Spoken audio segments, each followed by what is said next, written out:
Media today morning bulletin కు స్వాగతం. ముఖ్య వార్తల సమాహారం మీకోసం. తాగునీటి సమస్యపై అప్రమత్తంగా ఉండాలన్న సీఎం, ఎల్నినో ప్రభావంపై అధికారులకు కీలక ఆదేశాలు, నీటి నిర్వహణపై ప్రత్యేక ప్రణాళికలు, రిజర్వాయర్ల నీటిపై నిరంతరం పర్యవేక్షణ.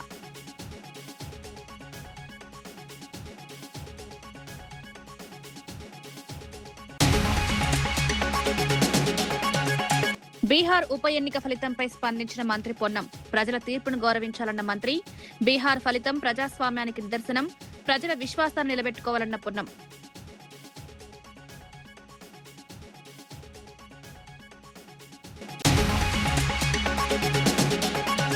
టీటీడీ ఆసుపత్రుల మందుల సరఫరాపై భూమన తీవ్ర ఆరోపణలు. టీటీడీ వైద్య సరఫరాలపై విచారణ, టీటీడీ ఆసుపత్రుల్లో పారదర్శకత లేదన్న భూమన, టీటీడీ వైద్య సేవలపై ప్రభుత్వానికి ప్రశ్న.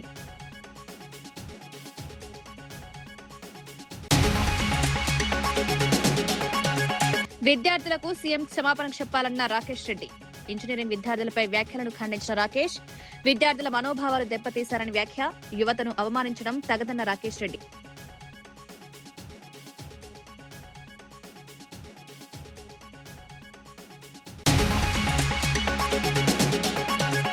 భోగాపురం పనులు జగన్ హయాంలోనే జరిగాయన్న మార్గాని భరత్. భోగాపురం క్రెడిట్ పై ప్రభుత్వాన్ని ప్రశ్నించిన భరత్, విమానాశ్రయ నిర్మాణంలో జగన్ పాత్రను గుర్తు చేసిన వైనం, భోగాపురం విషయంలో నిజాలు చెప్పాలని వ్యాఖ్య.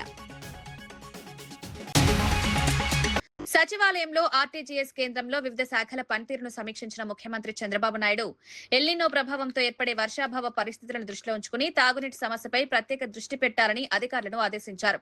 రిజర్వాయర్లో నీటి లభ్యతను ఎప్పటికప్పుడు అంచనా వేసి ప్రజలకు తాగునీటి ఇబ్బందులు తలెత్తకుండా చర్యలు తీసుకోవాలని సూచించారు. కృష్ణా, గోదావరి నదుల్లో వచ్చే నీటిని సమర్థంగా వినియోగించేలా ప్రణాళికలు సిద్ధం చేయాలన్నారు.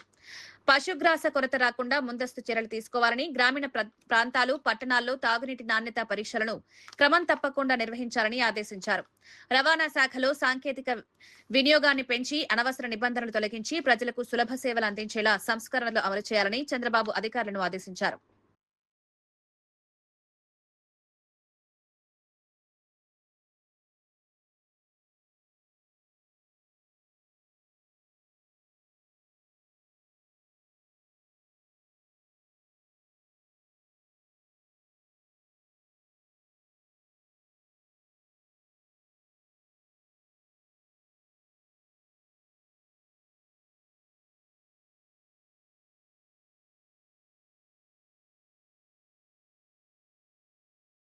బీహార్ ఉప ఎన్నిక ఫలితంపై తెలంగాణ మంత్రి పొన్నం ప్రభాకర్ స్పందించారు. బీజేపీ జాతీయ అధ్యక్షుడు నితిన్ నవీన్ ఖాళీ చేసిన స్థానంలో బీజేపీ పరాజయం పాలవడం ప్రజల తీర్పుకు నిదర్శనమన్నారు. ప్రజాస్వామ్యంలో రాజ్యాంగ విలువలను గౌరవిస్తూ ప్రజల అభిప్రాయానికి అనుగుణంగా పాలన సాగించాలని ఈ ఫలితం స్పష్టం చేసిందన్నారు. నియంతృత్వ ధోరణులు కొనసాగవని ప్రజలు మరోసారి తమ ఓటుతో నిరూపించారని వ్యాఖ్యానించారు. ప్రజల విశ్వాసాన్ని నిలబెట్టుకునే విధంగా ప్రభుత్వాలు పనిచేయాలని, ప్రజాస్వామ్య స్ఫూర్తిని కాపాడాల్సిన బాధ్యత ప్రతి రాజకీయ పార్టీపై ఉందని పేర్కొన్నారు. భారతీయ జనతా పార్టీ పతనం ప్రారంభమైంది. మన్ కీ బాత్ కాదు, ప్రజల మాట వినమని చెప్తా ఉన్నది ప్రజలు. అంతేకాదు నరేంద్ర మోడీ, అమిత్ షాల తానేషాహి ఏదైతే నియంతృత్వం ఉందో నడవదు అని చెప్తా ఉన్నారు ప్రజలు. ప్రజాస్వామ్యము, రాజ్యాంగము, ఈ భారతదేశ భౌగోళిక, సామాజిక అన్ని పరిస్థితులలో అర్థం చేసుకొని ఇక్కడ ఉన్నటువంటి సామాజిక పరిస్థితులను నడపాలి తప్ప నియంతృత్వంగా నడవదు ప్రభుత్వం అనే మాట చెప్పే ప్రయత్నం జరిగింది. ఇప్పటికైనా భారతీయ జనతా పార్టీ బుద్ధి తెచ్చుకొని సరైన విధంగా ప్రజలకు పరిపాలన అందించాలని డిమాండ్ చేస్తూ ప్రజాస్వామికంగా ఉండాలని కోరుకుంటూ కాంగ్రెస్ పార్టీ తరఫున ఇది భారతీయ జనతా పార్టీకి ఒక చెంపదెబ్బలాగా భావిస్తూ ఉంది.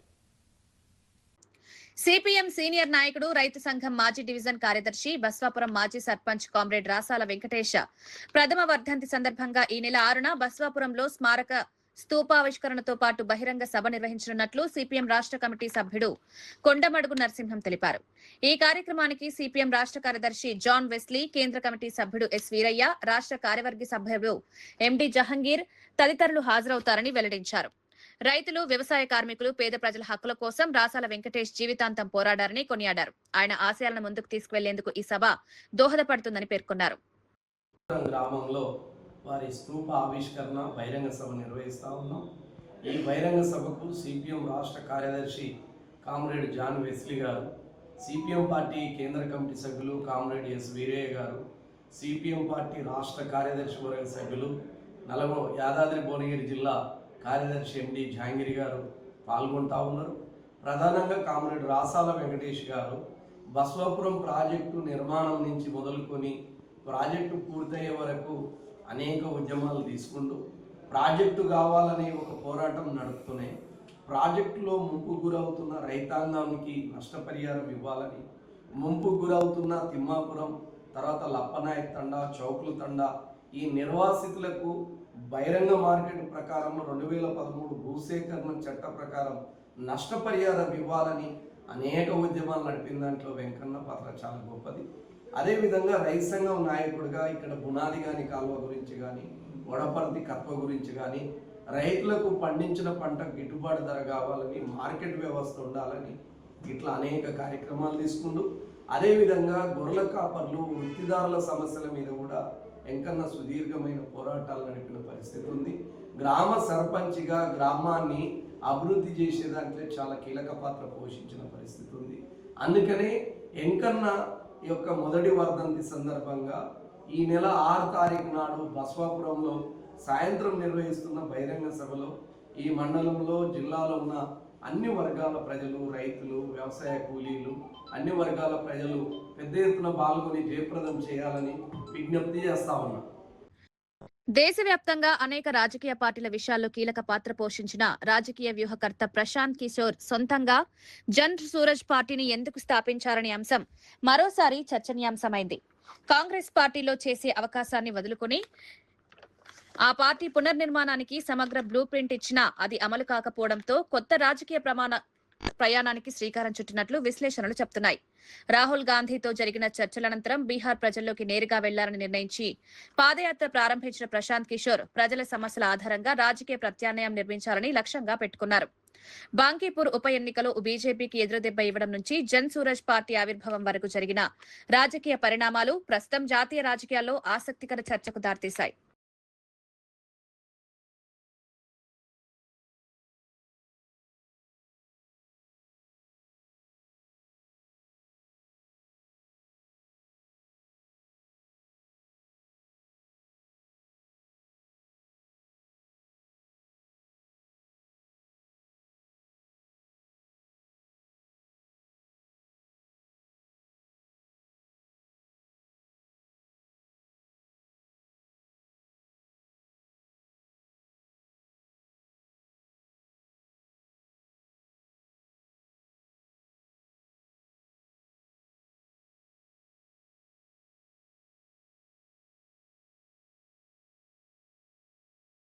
గుంటూరులో నిర్వహించిన మీడియా సమావేశంలో వైఎస్ఆర్సీపీ నేతలు కూటమి ప్రభుత్వంపై తీవ్ర విమర్శలు చేశారు. రాష్ట్రంలో అధికారంలోకి వచ్చిన నాటి నుంచి ప్రతిపక్ష నాయకులపై కక్ష సాధింపు చర్యలకు పాల్పడుతోందని ఆరోపించారు. అభివృద్ధిని పూర్తిగా పక్కన పెట్టి అబద్ధపు ప్రచారాలు, రాజకీయ దాడులతో ముందుకు సాగుతోందని మండిపడ్డారు. ఎన్నికల సమయంలో ఇచ్చిన హామీలను అమలు చేయడంలో ప్రభుత్వం పూర్తిగా విఫలమైందని విమర్శించారు. ప్రజా సమస్యలను పరిష్కరించకుండా రాజకీయ కక్షలకే ప్రాధాన్యమిస్తోందన్నారు.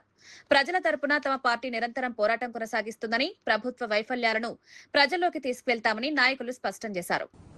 ఈయన కొంత అడ్వాన్స్ ఇచ్చాడు సూర్యచంద్రం అనే ఆయనకి, ఈయనది కొయ్యలగూడెం. ఆ అడ్వాన్స్ తీసుకుని పొగాకు సక్రమంగా సరఫరా చేయకపోవటం వల్ల ఆయన్ని అడిగాడు. ఆయన వేరే వాళ్ళకి సరఫరా చేస్తుంటే అటకాయించాడు, తీసుకువెళ్లి పోలీస్ స్టేషన్లో ఇది ఇట అన్యాయం జరుగుతుందని పోలీస్ స్టేషన్లో అప్పచెప్పాడు. ఇది జరిగినటువంటి అంశం. ఈ సూర్యచంద్రం అనే ఆయన ఒక కంప్లైంట్ ఇచ్చాడు న్యూజివీడ్లో. మా అబ్బాయి అభి అనే అతన్ని కిడ్నాప్ చేశారు, తీసుకువెళ్లారు, కిడ్నాప్ చేసి అక్కడ పెట్టారు. దాంతో నేను బషీర్ వీళ్ళ అబ్బాయి, ఎవరు ముస్తఫా గారి అబ్బాయి తీసుకువెళ్ళాడు, నేను ఎంక్వైరీ చేశాను. తర్వాత ముస్తఫా గారికి కూడా ఫోన్ చేస్తే ముస్తఫా గారు నా డబ్బులు ఇచ్చి తీసుకెళ్లి మీ అబ్బాయిని అన్నాడు అని ఎఫ్ఐఆర్లో ఉన్న సారాంశం. దీనికి ఎస్సీ ఎస్టీ కేసు పెట్టారు, కిడ్నాప్ కేసు పెట్టారు, దానితో పాటు అటెంప్ట్ మర్డర్ కూడా పెట్టారు. ఇన్ని సెక్షన్లు వేశారు. అంటే ఇక ఇతనికి బెయిల్ రాకోకుండా నివారించాలి అనేటువంటి ఉద్దేశంతో దురుద్దేశపూర్వకంగా పోలీసులు కేసు పెట్టారు. ఇది అన్యాయం అని చెప్పడానికి మేము ముందుకు వచ్చి, చంద్రబాబు నాయుడు గారు కక్ష పెట్టాడా, లోకేష్ గారు కక్ష పెట్టారా, లేదు ముస్తఫా గారి అమ్మాయి ఇక్కడ యాక్టివ్గా టౌన్ ప్రెసిడెంట్గా ఉంది కాబట్టి రాజకీయంగా అనసాలనేటువంటి ఏదైనా ప్రయత్నం చేస్తున్నారా అనేటువంటి అనుమానాలు మాకు మెండుగా కలుగుతుంది. రాత్రి 6 గంటల తరువాత 9 గంటల దాకా వెల్లింగ్ హౌసెస్లో మహిళలు ఉంటారు, పిల్లలు ఉంటారు. పోలీసులు వీళ్ళు ఎత్తకొచ్చండి, చట్టం చెబుతున్నది పోలీస్ మాన్యువల్. పైగా ముస్లింస్కి సంబంధించినటువంటి ఇల్లు, అంటే ముస్లింస్ అంటే వేరే కాదు, గోష్ఠ ఉండేటటువంటి ప్రాంతం. మీరు వెళ్ళి దౌర్జన్యంగా 7 అపార్ట్మెంట్స్లు ఎదిగారు, 7 ఫ్లాట్లు ఎదిగారు. ఏం సాధించారు? ముస్తఫా దొరికాడు అక్కడ. మీ అనుమానం పిచ్చి అనుమానం. అంత సీసీ ఫుటేజ్లో రికార్డ్ అయింది. మీరు 6 తర్వాత ఎందుకు వెదికారు అని ప్రశ్నించారు వీళ్ళు. ప్లేటర్ గారు చెప్తే దానికి సమాధానం లేదు. తర్వాత మళ్ళా కాకాని సీఏ వచ్చాడు. ఎవరతని పేరు? స్వామి. ఏం స్వామి? నారాయణ స్వామి. ఈ సీసీ ఫుటేజ్ తీసుకెళ్ళిపోయాడు. ఎందుకు తీసుకెళ్ళాడని అడుగుతా ఉన్నా. ఆ ఇంటి దగ్గర, అపార్ట్మెంట్స్ దగ్గర ఉన్నటువంటి సీసీ ఫుటేజ్ని ఏ చట్టం ప్రకారం తీసుకెళ్లాడు నారాయణ స్వామి అని అడుగుతా ఉన్నా. అంటే సీసీ ఫుటేజ్ ఎత్తేస్తారా మీరు? పోలీసులు కాపాడిసిన వాళ్ళు అంటే ఎవిడెన్స్ దొరకకుండా ఉండేందుకు మేము రాత్రి ఎత్తుకాము అనే మా దగ్గర ఉన్నాయి అనుకుంటున్నాడేమో నారాయణ స్వామి. మా దగ్గర ఆ ఫుటేజ్ కానీ ఇంకా వేరే ఫుటేజ్లు కూడా ఉన్నాయి. మొత్తం అంతా మీడియా వాళ్ళు తీశారు, సెల్స్ అందరూ తీశారు. ఆ ఫుటేజ్ కాపీ కూడా మా దగ్గర ఉంది. రాత్రి 8 దాకా 9 దాకా మీరు ఒక వెల్లింగ్ హౌసెస్లో, ముస్లిమ్స్ ఉండే హౌసెస్లో దౌర్జన్యంగా మీరు ఎతికారు. ఇది తప్పు. పొగలెత్తుకోవచ్చు కదా, ఎవడు కాదన్నాడు? ముస్తఫాకి ఎక్కడ కూడా ఎస్సీ ఎస్టీ అట్రాసిటీస్ కేసే వర్తించదు అని చెప్పారు. ఆలూరు నియోజకవర్గంలో జరిగిన ఘటనపై వైఎస్ఆర్సీపీ ఎస్సీసీల అధ్యక్షుడు టీజేఆర్ సుధాకర్ బాబు తీవ్రంగా స్పందించారు. టీడీపీ కార్యకర్త నాగరాజు పోలీసుల సమక్షంలోనే తన భార్య నైటీని చింపివేశాడని ఆరోపించారు. అయితే ఆ ఘటనను ఎమ్మెల్యే విరూపాక్షిపై మోపుతూ మంత్రి కొలుసు పార్థసారథి అసత్య ప్రచారం చేస్తున్నారని మండిపడ్డారు. వాస్తవాలు తెలిసినా రాజకీయ ప్రయోజనాల కోసం బురద జల్లే ప్రయత్నం చేయడం సరికాదన్నారు. ప్రజలను తప్పుదోవ పట్టించేలా వ్యాఖ్యలు చేయకుండా జరిగిన ఘటనపై నిజాలు వెల్లడించాలని ప్రభుత్వాన్ని డిమాండ్ చేశారు. పెద్ద ఎత్తున ప్రజలు ఉద్యమిస్తున్న విధానం, ఆ అంశం మీద నుండి దృష్టిని ఎలా మార్చాలని ఓ పన్నాగ రాజకీయానికి తరలేపాడు. దానిలో కూడా మళ్లీ బలహీన వర్గాలకు సంబంధించిన ఒక ఎమ్మెల్యే స్థాయికి ఎదిగిన వ్యక్తిని, ఓ కురుబ కులస్తుడైన విరూపాక్షిని అర్ధరాత్రి సమయంలో తలుపులు పగలగొట్టి ఓ తీవ్రవాదిని, ఒక ఉగ్రవాదిని అరెస్ట్ చేయడానికి ఎలాగైతే పోలీసులు ఇళ్లను చుట్టుముట్టి ఇళ్లలోకి వెళ్లి ఎలాగైతే తీసుకొస్తారో అలాగా వైఎస్ఆర్ కాంగ్రెస్ పార్టీ శాసనసభ్యుడు, ఆలూరు శాసనసభ్యుడిని ఆ విధంగా తీసుకొచ్చింది చంద్రబాబు నాయుడు ప్రభుత్వం. జరిగిన సంఘటన వైఎస్ఆర్ కాంగ్రెస్ పార్టీ కార్యకర్తని అక్రమంగా బంధించి అతన్ని కొడతంటే నేమకల్లు, చిప్పగిరి మండలం నేమకల్లు అనే విలేజ్లో వైఎస్ఆర్ కాంగ్రెస్ పార్టీకి సంబంధించిన కార్యకర్తని అక్రమంగా బంధించి అతని మీద టీడీపీ కార్యకర్తలు దాడి చేస్తుంటే దాడి తట్టుకోలేని కార్యకర్త తనను రక్షించమని తన శాసనసభ్యుడిని వీడియో కాల్ ద్వారా విన్నవించుకున్నాడు. ఎవరైనా నాకు వచ్చిన ఆ ఫోన్ కాల్ నేనైనా అర్ధాంతరంగా అర్ధరాత్రి అపరాత్రి కాదు, మా కార్యకర్తకి ప్రాణం మీదకి వచ్చినప్పుడు నన్ను ఇలా కొడుతున్నారు నిర్బంధించి అని వీడియో కాల్ చెప్పినప్పుడు బాధ్యత కలిగిన శాసనసభ్యుడు ఆ గ్రామానికి వెళ్ళాడు. ఎందుకు కొడుతున్నారని ప్రశ్నించాడు. ఏమి నేరం ఉందండి దానిలో? వెళ్ళటానికి ప్రశ్నించడానికి వెళ్లిన ఎమ్మెల్యే మీద అక్కడున్న టీడీపీ కార్యకర్తలు పోలీసుల సమక్షంలోనే దాడికి ఎత్తునిచ్చిన సంఘటన మీకందరికి నేను ఇప్పుడు వీడియో చూపిస్తాను. దాడి చేయటంతో పాటు ఘోరం ఏంటంటే అక్కడ మళ్ళీ ఆ అమాయకులైన మా దళితుల్ని వాడుకుని నాగరాజ్ అనే టీడీపీ కార్యకర్త స్వయంగా తన భార్య నైటీని చింపివేయటాన్ని ఇప్పుడు చంద్రబాబు నాయుడు యొక్క కుయుక్తి రాజకీయ డైవర్షన్ పొలిటికల్ సిస్టమ్ కి పరాకాష్ట దృశ్యాలు ఇవి.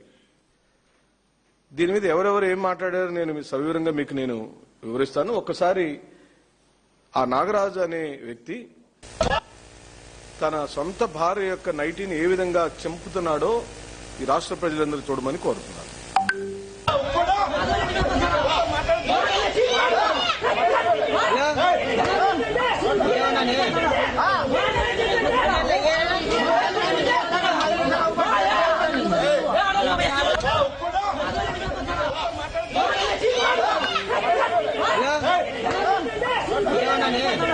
హోర్మోజ్ జలసంధి అంశంపై అమెరికాతో చర్చలు జరుగుతున్నాయన్న వార్తలను ఇరాన్ విదేశాంగ శాఖ అధికార ప్రతినిధి ఇస్మాయిల్ బఘాయి ఖండించారు. ఈ అంశంలో అమెరికాతో ఎలాంటి చర్చలు జరగడం లేదని స్పష్టం చేశారు. తమ సముద్ర రవాణా అవసరాలకు సంబంధించి ఒమన్తో మాత్రమే ద్వైపాక్షిక సాంకేతిక చర్చలు కొనసాగుతున్నాయని తెలిపారు. ఒమన్తో కుదిరే ఒప్పందం వల్ల హోర్మోజ్ జలసంధి పూర్తి స్థాయిలో తెరుచుకుంటుందనే ప్రచారంలో నిజం లేదన్నారు. అమెరికా విధించిన ఆంక్షలు సైనిక ఒత్తిడిల వల్లే ప్రస్తుత పరిస్థితులు ఏర్పడ్డాయని ఆరోపించారు. اولین فرصت با مشورت عمان با همکاری عمان مسیری رو تعیین بکنیم، مسیری که قاعدتاً موقت خواهد بود، بر اساس اون بتوانیم ایمنی کشتیرانی در تنگه هرمز رو فراهم بکنیم. تفاهم بر سر مسیر تردد ایمن کشتیرانی از تنگه هرمز شرط لازم برای بازگشایی تنگه هرمز هست، ولی شرط کافی نیست. تنگه هرمز به خاطر اختلاف نظر بین ایران و عمان مسدود. జపాన్ కరెన్సీ యెన్ విలువ గణనీయంగా పడిపోవడంతో అమెరికా, జపాన్ ప్రభుత్వాలు సంయుక్తంగా కరెన్సీ మార్కెట్లో జోక్యం చేసుకున్నాయి. ఈ చర్యపై అమెరికా అధ్యక్షుడు డొనాల్డ్ ట్రంప్ స్పందిస్తూ జపాన్తో అమెరికాకున్న బలమైన స్నేహబంధానికి ఇది నిదర్శనమని తెలిపారు. ప్రపంచ ఆర్థిక వ్యవస్థ స్థిరత్వాన్ని కాపాడేందుకు జపాన్కు తమ పూర్తి మద్దతు కొనసాగుతుందని పేర్కొన్నారు. ఈ ప్రకటనల అనంతరం డాలర్తో పోలిస్తే యెన్ విలువ కొంతమేర పుంజుకున్నట్లు ఆర్థిక వర్గాలు వెల్లడించాయి. అంతర్జాతీయ మార్కెట్లలో కరెన్సీ స్థిరత్వాన్ని కాపాడేందుకు ఇరు దేశాలు సమన్వయంతో పనిచేస్తున్నాయని విశ్లేషకులు అభిప్రాయపడుతున్నారు.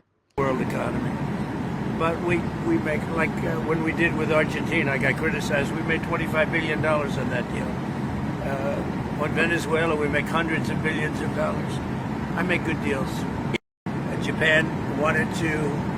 It was really more than anything else. It was a signal of friendship. Because the yen is weakening and the dollar is doing great. The fact is, our country is doing great. Everybody wants help from our country. You said the anti-weapon, and I'm with the ABC.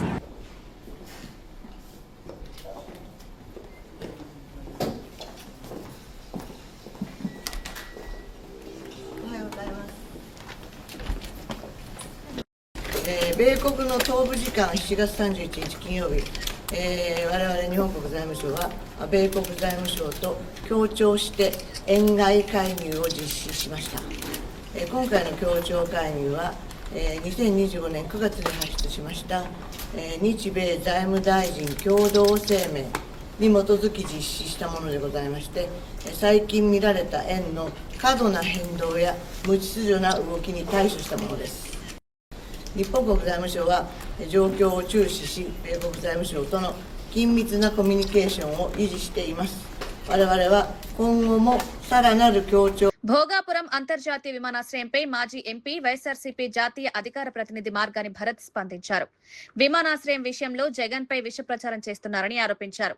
Bhogapuram airport కోసం 2800 ఎకరాల భూమిని సేకరించి రైతులకు పరిహారం చెల్లించడం, అవసరమైన అనుమతులు తీసుకురావడం, నిర్మాణ పనుల్లో 80% పూర్తి చేయడం అన్ని జగన్ ప్రభుత్వ హయాంలోనే జరిగాయని పేర్కొన్నారు. ప్రస్తుతం జరుగుతున్న అభివృద్ధికి మొత్తం క్రెడిట్ తీసుకునే ప్రయత్నం జరుగుతోందని విమర్శించారు. మీటింగ్ లో ఒక మహిళ చెప్పిన మాట, ఆ మహిళ చెప్పిన మాట ఎర్ర బస్సు రాని ప్రాంతానికి ఎయిర్ బస్ ఏంటనేది ఆ మహిళ చెప్తే జగన్మోహన్ రెడ్డి గారు ఆ మహిళ ఇలా చెప్పిందని చెప్పారు. దానికి అర్థము భోగాపురం ఎయిర్పోర్ట్ వద్దని కాదు. జగన్మోహన్ రెడ్డి గారు కూడా క్లియర్ గా ఆ రోజు చెప్పిన అంశం ఏంటి, గతంలోకి వెళ్తే అక్కడ నేవీకి సంబంధించి ఎయిర్పోర్ట్ ఉంది. ఆ ఎయిర్పోర్ట్ ఉంటుండగా ఇంకొక ఎయిర్పోర్ట్ ఎందుకు అనేది దానికి తాలూకా అర్థము. మరి అది నేవీ డిపార్ట్మెంట్, నేవీ వాళ్ళకి ఎయిర్పోర్ట్ వెనక్కి ఇచ్చేసినప్పుడు ఖచ్చితంగా ఒక డొమెస్టిక్ ఇంటర్నేషనల్ ఎయిర్పోర్ట్ అనేది రావాలి. మరి దాన్ని గుర్తించే కదా జగనన్న 2800 ఎకరాలు ఆ ల్యాండ్ ఎక్వైర్ చేసి దానికి సంబంధించిన పర్మిషన్స్ అన్ని తీసుకుని వచ్చి మొత్తం పూర్తి స్థాయిగా ఆ వర్క్స్ అన్ని కూడా ప్రారంభించింది జగన్మోహన్ రెడ్డి గారి ప్రభుత్వం కాదా? చంద్రబాబు నాయుడు గారు ఏం చేశారండి? 15,000 ఎకరాలు కావాలి అని చెప్పేసి అక్కడ రైతులందరినీ కూడా పీడించి పాపాలు ఎన్నో చేశారు. ఇవాళ వాళ్ళు గవర్నమెంట్ దిగిపోయే టైంకి 2019లో ఇంకా 4 రోజులు ఉందనగా ఎలక్షన్ కోడ్ వస్తుందనగా హడావిడిగా ఏ పర్మిషన్ ఉందండి మీ దగ్గర? ఆల్ ఇండియా ఏవియేషన్ పర్మిషన్ ఉందా? ఏ పర్మిషన్ ఉందా? ఏం పర్మిషన్ లేకుండా తీసుకొచ్చి శిలాఫలకం వేస్తే సరిపోద్దా?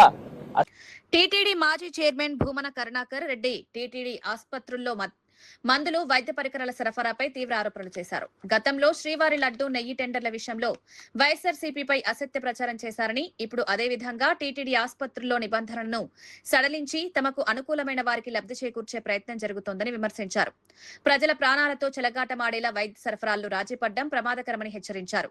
ప్రభుత్వమే ఈ వ్యవహారంపై పారదర్శక విచారణ జరిపే నిజానిజాలు ప్రజలకు వెల్లడించాలని డిమాండ్ చేశారు. భక్తులు, ప్రజల ఆరోగ్యానికి సంబంధించిన అంశాల్లో రాజకీయాలు చేయకుండా నాణ్యమైన సేవలందించేలా చర్యలు తీసుకోవాలని సూచించారు.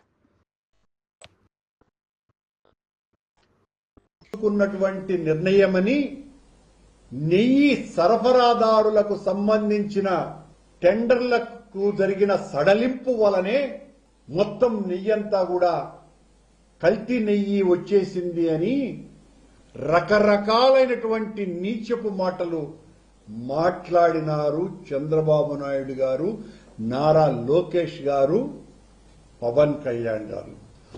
ఊరు వాడ ఎక్కడ పట్టినా ఇదే విమర్శ చేసినారు. మేం చాలా స్పష్టంగా ఆ రోజున దాన్ని ఆధారాలతో నిరూపించినాం.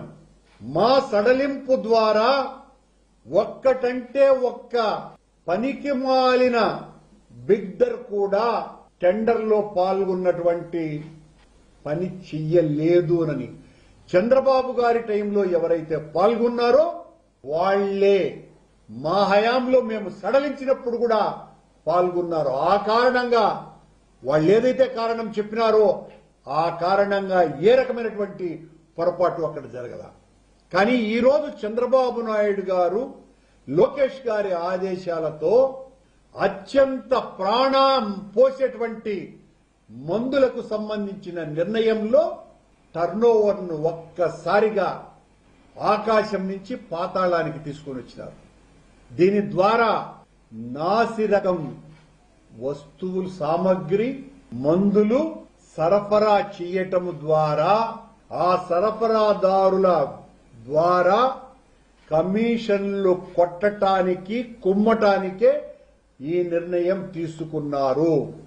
ఈ అజ్ఞాత కమిటీ, అజ్ఞాన అవినీతి కమిటీ ఏదైతే ఉందో, సిఫారసు చేసిందో, ఆ కమిటీలోకి సంబంధించినటువంటి వాళ్ళు ఈ సరఫరాదారులుగా మారబోతున్నారు.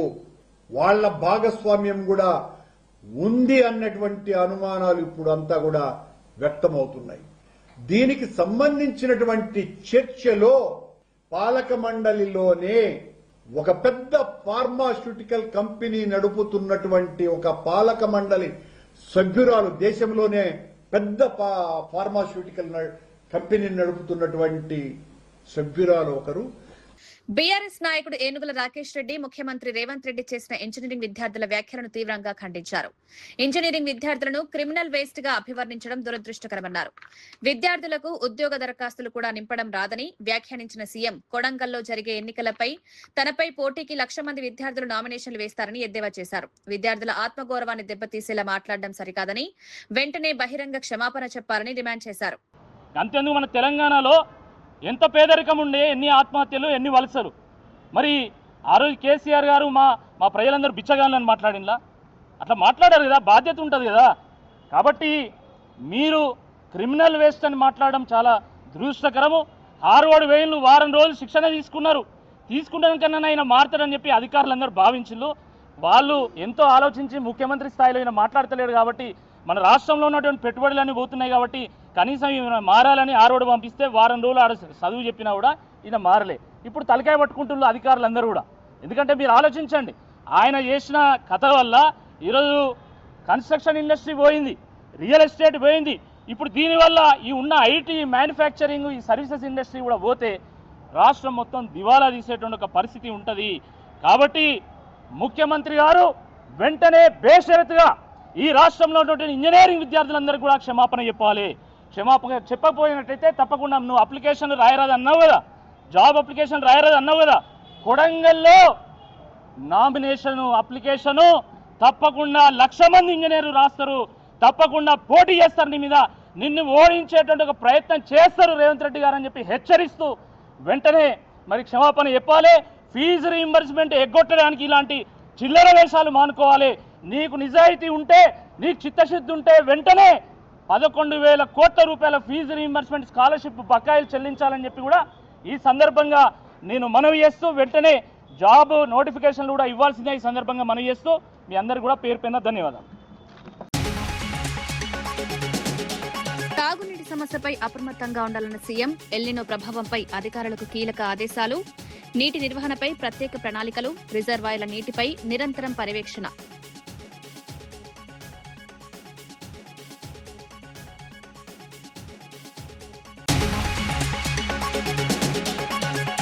బీహార్ ఉప ఎన్నిక ఫలితంపై స్పందించిన మంత్రి పొన్నం, ప్రజల తీర్పును గౌరవించాలన్న మంత్రి, బీహార్ ఫలితం ప్రజాస్వామ్యానికి నిదర్శనం, ప్రజల విశ్వాసాన్ని నిలబెట్టుకోవాలన్న పొన్నం.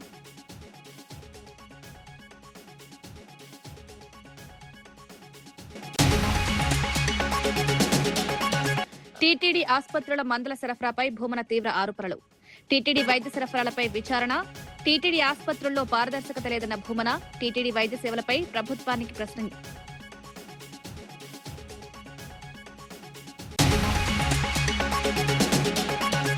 విద్యార్థులకు సీఎం క్షమాపణ చెప్పాలన్న రాకేష్ రెడ్డి, ఇంజనీరింగ్ విద్యార్థులపై వ్యాఖ్యలను ఖండించిన రాకేష్, విద్యార్థుల మనోభావాలు దెబ్బతీశారని వ్యాఖ్య, యువతను అవమానించడం తగదన్న రాకేష్ రెడ్డి.